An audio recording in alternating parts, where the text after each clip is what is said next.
부산진 믿음의 가족 여러분, 오늘도 주님과 함께 사귐이 있는 복된 하루가 되시기를 바랍니다. 오늘 말씀은 민수기 31장 1절에서 24절입니다. 여호와께서 모세에게 말씀하여 이르시되 이스라엘 자손의 원수를 미디안에게 갚으라. 그 후에 내가 내 조상에게로 돌아가리라. 모세가 백성에게 말하여 이르되 너와 함께 있는 사람들 가운데서 전쟁에 나갈 만한 사람들을 무장시키고 미디안을 치러 보내어 여호와의 원수를 갚되 이스라엘 모든 지파에게 각 지파에서 1000명씩을 전쟁에 보낼지니라 하매 각 지파에서 1000명씩 이스라엘 100만 중에서 12,000명을 택하여 무장을 시킨지라. 모세가 각 지파에 1000명씩 싸움에 보내되 제사장 엘라살의 아들 비나스에게 성소의 기구와 시노나팔을 들려서 그들과 함께 전쟁에 보내매 그들이 여호와께서 모세에게 명령하신 대로 미디안을 쳐서 남자를 다 죽였고 그 죽인 자 외에 미디안의 5왕을 죽였으니 미디안의 왕들은 에위와 레겜과 수르와 후르와 레바이며 또 부올의 아들 발람을 칼로 죽였더라.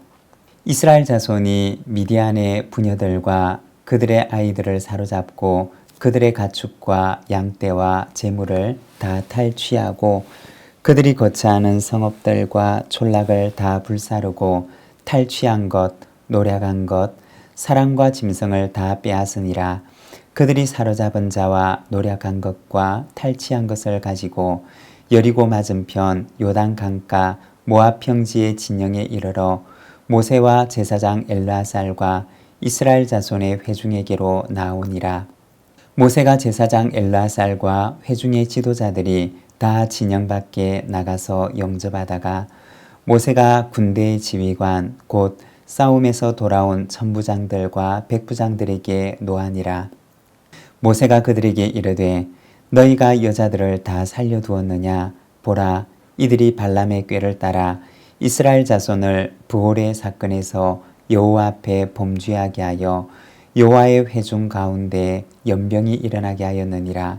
그러므로 아이들 중에서 남자는 다 죽이고 남자와 동침하여 사내를 아는 여자들도 다 죽이고 남자와 동침하지 아니하여 사내를 알지 못하는 여자들은 다 너희를 위하여 살려둘 것이니라. 너희는 이랫동안 진영 밖에 주둔하라. 누구든지 살인자나 죽임을 당한 사체를 만진 자는 셋째 날과 일곱째 날에 몸을 깨끗하게 하고 너희의 포로도 깨끗하게 할 것이며 모든 의복과 가죽으로 만든 모든 것과 염소털로 만든 모든 것과 나무로 만든 모든 것을 다 깨끗하게 할지니라. 제사장 엘르아살이 싸움에 나갔던 군인들에게 이르되 이는 여호와께서 모세에게 명령하신 율법이니라. 금, 은, 동, 철과 주석과 납 등의 불에 견딜 만한 모든 물건은 불을 지나게 하라. 그리하면 깨끗하려니와 다만 정결하게 하는 물로 그것을 깨끗하게 할 것이며 불에 견디지 못할 모든 것은 물을 지나게 할 것이니라. 너희는 일곱째 날에 옷을 빨아서 깨끗하게 한 후에 진영에 들어올지니라. 아멘. 오늘 우리가 함께 읽은 말씀에서는 미디안 족속과의 전쟁에 대해서 말씀을 하고 있습니다. 1절과 2절의 말씀입니다. 여호와께서 모세에게 말씀하여 이르시되 이스라엘 자손의 원수를 미디안에게 갚으라. 그 후에 내가 내 조상에게로 돌아가리라. 여기에 보면 하나님께서 모세에게 직접 미디안과의 전쟁에 대해서 명령하십니다. 이스라엘 자손의 원수를 미디안에게 갚으라고 말씀하십니다. 그리고 이어지는 말씀을 보게 되면 4절에서 6절의 말씀입니다. 이스라엘 모든 지파에게 각 지파에서 1000명씩을 전쟁에 보낼지니라 하매 각 지파에서 1000명씩 이스라엘 100만 명 중에서 12,000명을 택하여 무장을 시킨지라. 모세가 각 지파에 1,000명씩 싸움에 보내되 제사장 엘르아살의 아들 비느하스에게 성소의 기구와 시노나팔을 들려서 그들과 함께 전쟁에 보내매. 이스라엘 12지파 가운데서 각 1,000명씩 전쟁에 참여하게 해서 총 12,000명이 이 전쟁에 참여하도록 합니다. 그리고 여기에 보면 전쟁을 이끌어 나갈 지휘관들의 이름에 대해서는 전혀 언급을 하지 않습니다. 그리고 전쟁이 어떻게 이루어졌는지에 대해서도 오늘 본문 말씀은 전혀 말씀하지 않습니다. 오히려 6절에 보면 제사장 엘르아살의 아들 비느하스가 이 전쟁에 참여할 것을 말씀하시며 성소의 기구와 시노나팔을 들고서 그가 전쟁을 지휘하고 있는 모습을 보여주고 있습니다. 전쟁을 이끌어갈 전쟁의 지휘관들에 대해서는 말씀하지 않고 오히려 제사장이 이 전쟁을 지휘하는 것을 보여주고 있는 것입니다. 성소의 기구라고 하는 것은 십계명을 담고 있는 법궤를 말하는 것이고 나팔이라고 하는 것은 제사장이 사용하는 나팔을 가리키는 것입니다. 이 나팔은 은으로 만들어졌는데 이것을 부는 방식에 따라서 주는 신호가 달랐습니다. 하나만 불 때, 그리고 그것을 둘을 함께 불 때, 그리고 그것을 길게 불 때와 짧게 불 때, 그 신호에 맞추어서 이스라엘 백성들이 움직이도록 만들었던 신호 체계가 바로 이 나팔이었습니다. 왜 미디안과의 전쟁을 수행하는 데 있어서 군대 지휘관에 대해서는 아무런 말을 하지 않고 제사장이 참여하는 것에 대해서 이렇게 자세하게 기록하고 있는 것일까요? 그것은 이 전쟁의 성격을 보여주는 말입니다. 이 전쟁은 단순한 전쟁이 아니었습니다. 그것은 죄로 인한 그리고 죄에 대한 전쟁이었던 것입니다. 이스라엘 백성들을 미혹해서 그들을 타락시키고 우상 숭배에 참여하게 만들고 그리고 이스라엘 백성들을 음행하게 만들었던 죄에 대한 그리고 죄로 인해서 일어난 전쟁이었던 것입니다. 그래서 하나님께서는 친히 이 전쟁을 명령하십니다. 이스라엘 모든 지파들이 참여할 것을 말씀하셨고 또한 제사장이 이 전쟁에 앞장서서 법궤를 앞세우고 제사장의 나팔을 불면서 이 전쟁을 지휘하도록 말씀하셨던 것입니다. 오늘 우리가 읽고 있는 이 말씀은 하나님께서 죄를 얼마나 심각하게 보시는지를 보여주는 말씀입니다. 실제로 먼 훗날의 이야기지만 이스라엘 백성들은 아수르와 바벨론에 의해서 멸망을 당하게 됩니다. 그 이유가 무엇이었느냐? 죄로 인한 그들의 타락 때문이었습니다. 죄가 그 나라의 멸망과 민족의 멸망으로 이어지게 되었던 것을 우리에게 보여주고 있습니다. 여러분, 죄는 처음에는 아주 작은 것처럼 보입니다.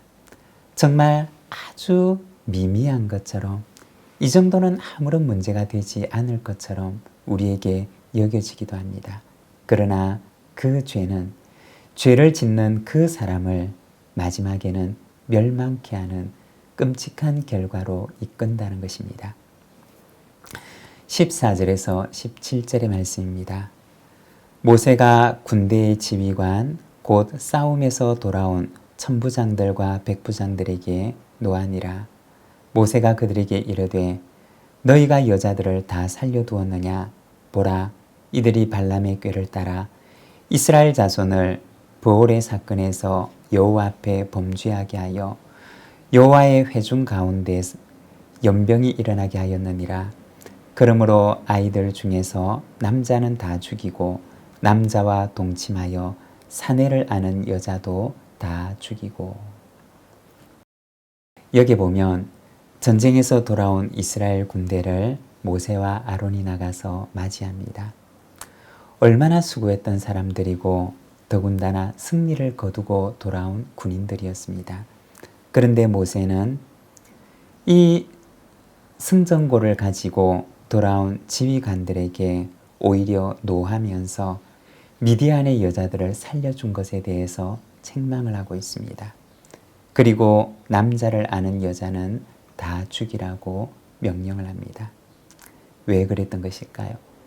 왜 힘없는 여자들마저 죽일 것을 명했던 것일까요? 이스라엘을 타락하게 했던 것은 바로 음행의 죄악이었습니다.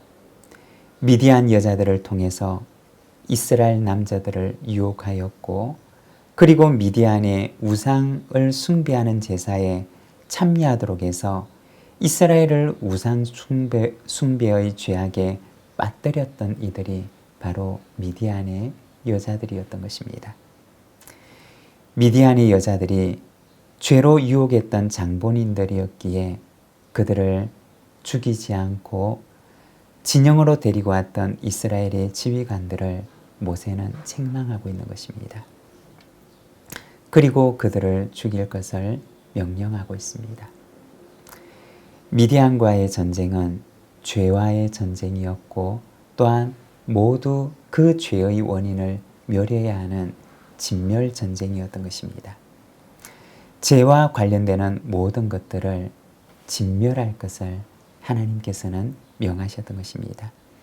이것이 바로 하나님께서 이스라엘 백성들에게 요구하셨던 것입니다. 미약한 것처럼 보일지라도 그러나 그 죄가 얼마나 무서운 것인지를 하나님께서는 말씀하고 있습니다. 19절과 20절의 말씀입니다. 너희는 이래 동안 진영 밖에 주둔하라.